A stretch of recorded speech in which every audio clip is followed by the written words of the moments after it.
రామ జన్మభూమి దగ్గర కొన్ని టెంట్లు ఏర్పాటు చేశారు. మందిరానికి వెళ్ళేటప్పుడు ఎక్కడికక్కడ సెక్యూరిటీ పరంగా పోలీసులు ఉండడానికి టెంట్లు ఏర్పాటు చేశారు. కానీ ఇప్పుడు అదే టెంట్స్ లో ఎవరైతే స్వామివారి దర్శనానికి వచ్చారో వాళ్ళు మోర్చపోయి పడిపోయి ఉన్నారండి. ఆ తోపులాటలో అసలు ఏం చేయాలో అర్థం కాని పరిస్థితి. చాలా మంది మహిళలు కావచ్చు, పెద్ద వయసు ఉన్న వాళ్ళు కావచ్చు, చాలా కష్టతరంగా ఉంది. మాకు నెమ్మదిగా వెళ్తే సరిపోతుంది కదా, వాళ్ళది ఒకటే భావన, నెమ్మదిగా వెళ్తే సరిపోతుంది కదా, ఎందుకు అంత తోసుకోవడం అని. కానీ ఆతృతతో లోపలికి వెళ్ళాలి, దర్శనం చేసుకోవాలన్న కుతూహలంతో ఇక్కడ చూడొచ్చు. పాపం ఈమెకి కళ్ళు తిరిగి పడిపోయింది. ఆ పెద్ద ఆయన కొంచెం వాటర్ ఇస్తూ ఉన్నారు. Gautam neuro care brain stroke, migraine, fits, brain and spine surgeries కి బెస్ట్ న్యూరో సర్జన్. దగ్గర ఆమె పావు గంట వరకు కనీసం స్పృహలో కూడా రాలేదు. ఇక వీళ్ళందరూ కూడా ఏం కాదు, ధైర్యంగా ఉండండి అని చెప్తున్నారు. ప్రశాంతంగా స్వామివారి దర్శనం చేసుకుందామని వచ్చాం, కానీ ఈ విధంగా అవుతుందని అనుకోలేదు అనేది వీళ్ళందరి భావన. కొంతమందికి అయితే మోకాళ్ళు కొట్టుకుపోయాయి. పెద్దవాళ్ళకి, అమ్మ మేము ఏం చేసాం, దర్శనానికే కదా వచ్చాం, అయినా చూడు ఎలా చేశారు అంటూ వాళ్ళు అడుగుతుంటే నిజంగా బాధ అనిపిస్తుంది. రామచంద్ర ఇంత బాధ ఎందుకు అని. కానీ ఆయన దర్శనం కోసం వచ్చినప్పుడు కాస్తంత సంయమనం పాటిస్తే ఒక్కసారి అక్కడ చూడొచ్చు, లైన్ దగ్గర మొత్తం ఎక్స్ట్రా అంటే అదనపు బలగాల్ని కూడా తీసుకొచ్చారు. ఇలాంటి పరిస్థితి ఉంటుంది అని ముందే ఊహించే, కానీ కంట్రోల్ చేయడం కష్టంగా ఉంది. ఒక్కసారి ఇక్కడి నుంచి మార్గం చూడండి. ఇవి 2 మార్గాలు ఉంటాయి. ఒకటి రామ్ జన్మభూమి, ఇటు నుంచి అంటే హనుమాన్ గర్హి నుంచి వచ్చే దారి, ఇంకొకటి రామ్ పద్ అని చెప్పి ఇంకొక దారి. అక్కడే రోడ్ నెంబర్ 1 నెంబర్ ఎలొకేట్ చేశారు. అక్కడే మాక్సిమం కంట్రోల్ చేసి ఉంటే గనక అక్కడి నుంచి బ్యారికేడ్స్ లాగాను ఒక క్యూ లైన్ లాగా పెట్టుంటే ఈ పరిస్థితి వచ్చేది కాదు అని ఎవరైతే ఇబ్బంది పడుతున్నారో వాళ్ళు చెప్తున్న మాటలండి. ఇదే విషయం పోలీసులను అడిగితే గనక కంట్రోల్ చేసే ప్రయత్నం మేము చేసినప్పటికీ తోసుకుంటూ వచ్చేస్తున్నారు, ఇది ఎవరి వల్ల కావటం లేదని వాళ్ళు ఇరువైపులా వాళ్ళ వాదనలు కరెక్టే అయినప్పటికీ కానీ ఏం చేయలేని స్థితి. ఒకటే మాట చెప్తూ ఉన్నారు.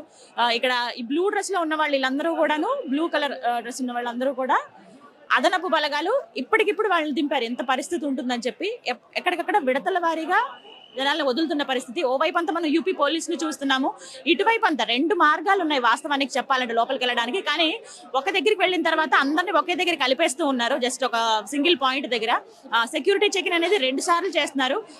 ఎలాగే ఎవరైతే సామాన్లు తెచ్చుకుంటారో వాళ్ళందరూ కూడా వాళ్ళ లాకర్స్ లో పెట్టుకునేందుకు వీలుగా ఫ్రీ సర్వీస్ అయితే అందిస్తూ ఉన్నారు.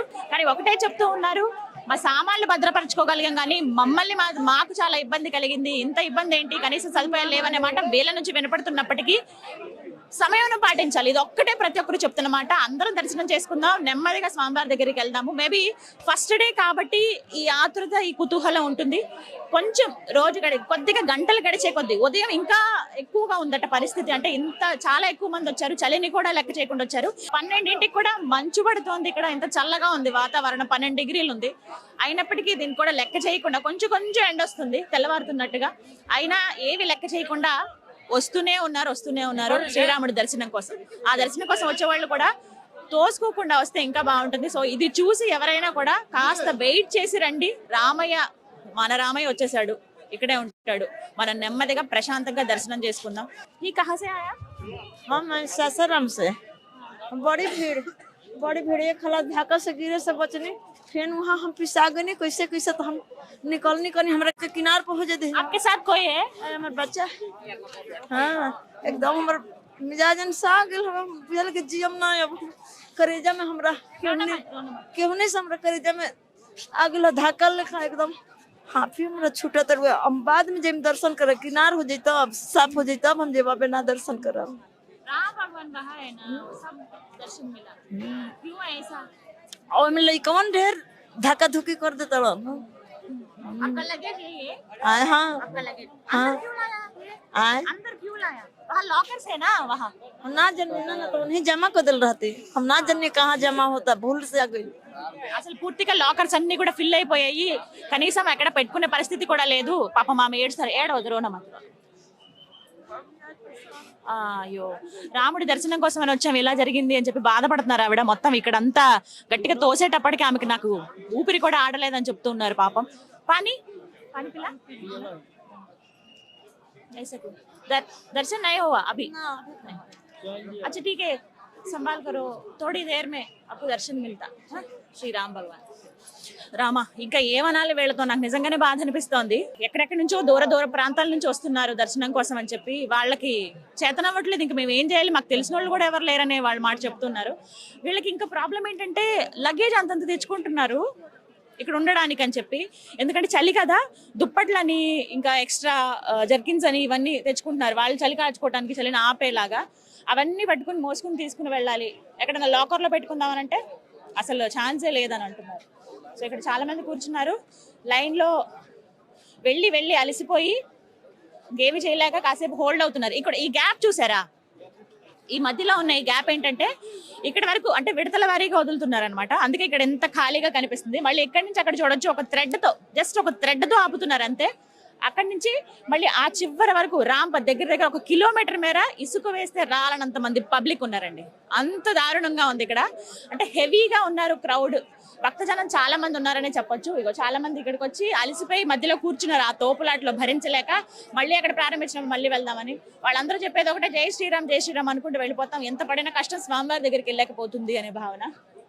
వీళ్ళందరూ అక్కడి నుంచి వచ్చిన వాళ్ళు ఇక్కడ ఎంత వెయిట్ చేస్తున్నారు చూడండి.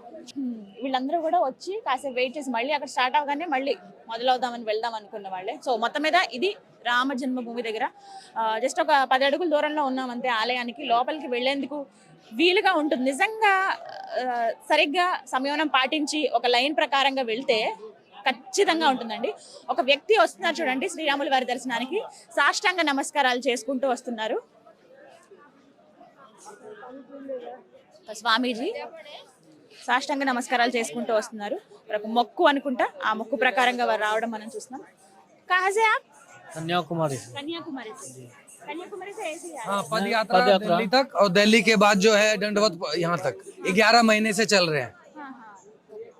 ఢిల్లీ కన్యాకుమారి నుంచి వస్తున్నారంట, ఢిల్లీ వరకు పాదయాత్రగా వచ్చారు.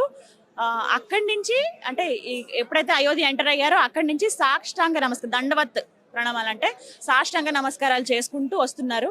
అంటే వారికి అనుకూలంగా ఆ ఏర్పాట్లు కూడా వారు చేసుకున్నారు. కానీ ఇక్కడి నుంచి అసలు ఆయన లోపలికి ఎలా వెళ్తారని చెప్పి ఇక్కడ అందరూ అదే మాట్లాడుకుంటున్నారు. చాలా కష్టంగా ఉంది పరిస్థితి. బట్ ఎవరి మొక్కులు వాళ్ళవి ఆ రామయ్య గురించి. అందరికీ అవి నెరవేరాలి, ప్లస్ అందరికీ ఆ స్వామి కనపడాలనే కోరుకుందాం. జాగ్రత్తగా వెళ్ళాలని అందరూ చెప్తున్నారు. ఇలా ఒక్కొక్కరు, కానీ ఎవరైతే సొమసిల్లి పడిపోయారో వాళ్ళని చూస్తే నిజంగా బాధ అనిపిస్తుందండి. ఒకసారి మాట్లాడదాం. మీరయ్యా? తెలుగు ఆంధ్ర నుంచి వచ్చారు? కదిరి నుంచి. నరసింహస్వామి టెంపుల్. ఓకే, మీ పేరు? శ్రీనివాస్ రెడ్డి గారు. ఎప్పుడు వచ్చారు?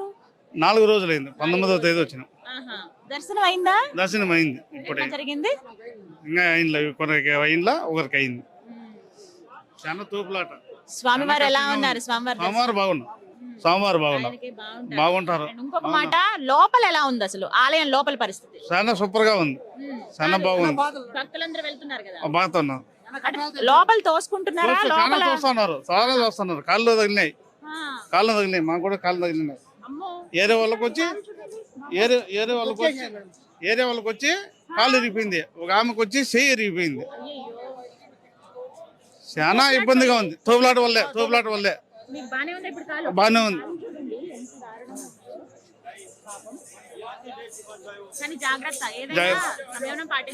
Thank you madam. సో ఇది పరిస్థితి. లోపల చాలా దారుణంగా ఉంది. ఎంత ఘోరంగా అంటే తోపులాట వల్ల కాళ్ళు చేతులు ఇరిగిపోతున్న పరిస్థితి. ఈ హడావిడే భయం వేస్తోంది నిజంగా. అందరూ అదే మాట చెప్తున్నారు, లోపల ఎందుకు ఎంత తోసుకుంటారని. ఆ శ్రీరాముడి దయ వల్ల దర్శనం బాగా జరగాలి. ముందు ఎవరికి ఏం అవ్వకుండా అందరూ క్షేమంగా దర్శనం చేసుకుని ఇళ్లకు వెళ్ళాలని కోరుకుందాం. ఈ పరిస్థితి చూసిన మీరు దీన్ని బట్టి ప్లాన్ చేసుకోండి, నెమ్మదిగా రండి, స్వామివారి దర్శనం చేసుకోండి. ప్రత్యేకించి ఆలయ ట్రస్ట్ ఒక మాట కూడా చెప్పింది ఈ నేపథ్యంలో. ఏంటి అని అంటే, ఇప్పుడు రామయ్య అందరివాడు, భారతదేశానికి సంబంధించిన అన్ని రాష్ట్రాల వాళ్ళు రావాలి. మన రామయ్య కాబట్టి ఒక్కొక్క రాష్ట్రానికి ఇన్ని రోజులు అని చెప్పి మేము వెల్కట్ చేస్తూ ఉన్నాము. ఆ రోజుల్లో మీరు వచ్చి, ఆ రాష్ట్రం నుంచి మీరు వచ్చి దర్శనం చేసుకుంటే కనుక సకల సౌకర్యాలు ఏవైతే ఉన్నాయో అవన్నీ వాటితో పాటుగా మీకు దర్శనం చేపించి పంపుతామని చెప్పి ట్రస్ట్ చెప్తుంది. అయినప్పటికీ మనకు ఒక కుతూహలం ఉంటుంది, ముందే చూసేద్దాం అని చెప్పి. ఆ కుతూహలత రావాలనుకుంటే ఇవన్నీ గుర్తుపెట్టుకుని వీటికి తగ్గట్టుగా మీరు ఏర్పాట్లు చేసుకుని దయచేసి రండి. జై శ్రీరామ్.